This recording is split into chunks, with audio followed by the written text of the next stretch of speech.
Hey guys, Ryan here from Cantone Tech. So today we're going to be reviewing the HTC One on Verizon. I know that the phone itself isn't new, it's been around for a little while now, but it is fairly new to Verizon. There's some subtle changes we'll go over.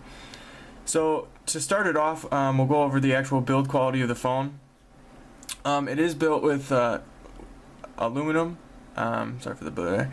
I think it's a fantastic phone. I think it feels great. It's got a slight curved edge on the back. It's not 100% flat. It does feel great in your hand. I use a case with mine just because it does feel like an upscale phone, and I'm afraid I'm going to drop it. It does feel very sturdy in hand. It almost reminds me of an iPhone 5 or an iPhone 5S or even 4 when they were all glass in the back before they went to aluminum. But they are solid built phones, and the HTC One, again, is very solid. There's no plastics here.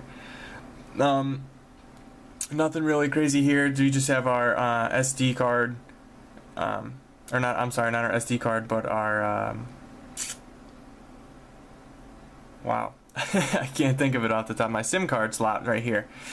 Nothing very fancy on the left hand side. On the bottom we have our charging port and a speaker. It's micro USB, obviously. On the side we have our volume rocker. I do like its brushed aluminum again. It feels good. It's pretty flush to the edge. And on the top we have our microphone jack and our power on and off, which is kind of funky to get used to at first because it is on the left hand side. However, this also acts as an IR blaster. You can use it for your TV, scroll through channels, amongst other things. We'll go over that in the software feature. This video is not really so much a software video, just an overview of the phone. So we'll go over the specs. It has a Snapdragon 600 quad-core 1.7 gigahertz CPU inside. It's not the new Snapdragon 800, but it does get the job done, and yeah, it's a beast of a processor.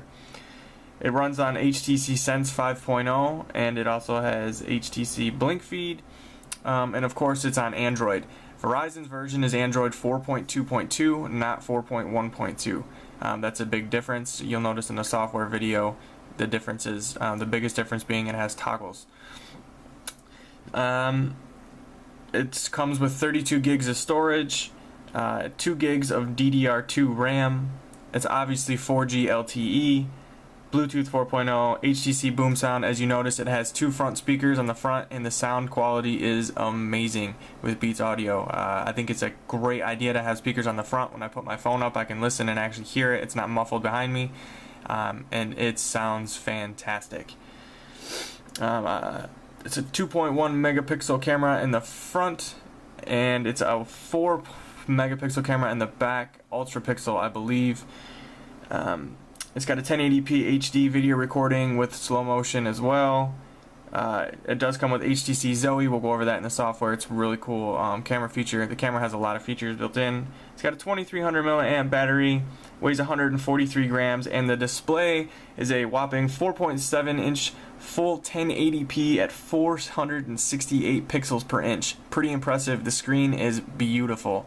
Hard to see on video, but in person, screen is beautiful. So we'll turn it on here and we'll go over real quick. So this is your lock screen right out of the box. You can notice HTC Sense is a little bit different compared to like 4.0 or whatnot. I'm not a big fan of Sense, but I do like what they did with the One. And in HTC side, you can obviously take any icon at the bottom and drag it up, and it will open that that application. Or you can just simply drag up from the bottom. Has your weather, things like that here, date, etc. So drag it up, unlock. I've obviously had this phone for a little bit now, so there's not a bunch of things on here. I actually don't even run this Sense launcher. I run Nova Launcher. But your same standard buttons on the bottom. If you go to the left, this is where you have your Blink Feed. Basically, if anybody's ever had a Windows phone, it kind of reminds me of that.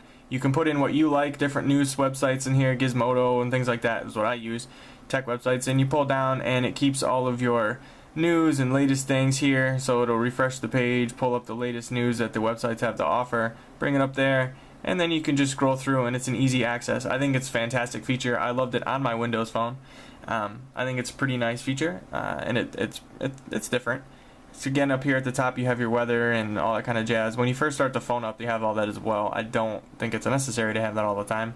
So you have your main screen here, and then you'll have another screen over here. You have 3 screens total. Unfortunately, all the way on the left, unless you get a secondary launcher, this is blink feed. There's nothing you can do about it, that I've found anyways. One big feature, if you pull from the top, you have your notifications, nothing fancy.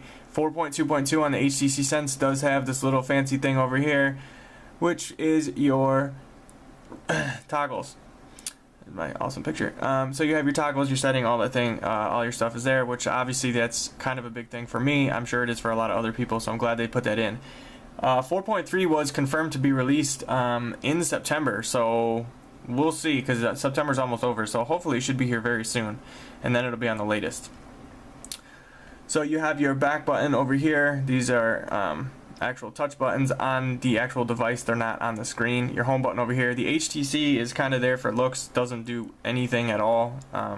So your back button takes a little bit to use to get over there, back and forth.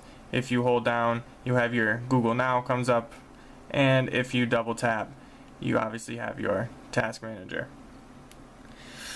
So with that, one cool feature I do like inside it is in your app drawer, it's up and down, not left to right. Took a little bit to get used to, but I do like how you have things in folders. You can actually put your stuff in folders. I think that's a really cool feature. So yeah, I'm not going to go too much over the software, but the phone itself I think is a pretty beastly phone. A lot of people are comparing it still to the iPhone 5S, the Note 3, which obviously it doesn't compare to, the Moto X, things like that. So I'll do a comparison video hopefully eventually here with the Moto X and the HTC One. But the HTC One is my choice phone right now. I do love it. I think it performs fantastic. I have no issues with it at all. The specs on it I still think are top notch, even though it's a little bit behind the date. You can get a red version through Sprint and a blue version through Best Buy. The blue version just came out, looks pretty interesting, looks pretty good. So yeah, I hope you enjoyed this video. If there's anything you'd like to know, post in the comments below. Remember to please rate, comment, subscribe, all that kind of stuff helps me out. And stay tuned, in probably a couple days we will be getting you a video for the software, which is probably a little bit longer of a video, and the case review that I've been doing, that I've been using for the phone so far. And stay tuned for the tech show that we're going to be doing hopefully once a week. We will be airing our first show this evening, probably around 8:30, 9 o'clock Eastern Standard Time, and the video will obviously be posted for your viewing pleasure on YouTube afterwards, and the link will be posted on CantoneTech.com, as well as Facebook, Twitter, all that good stuff. So stay tuned, thanks for watching guys, and we'll see you next time.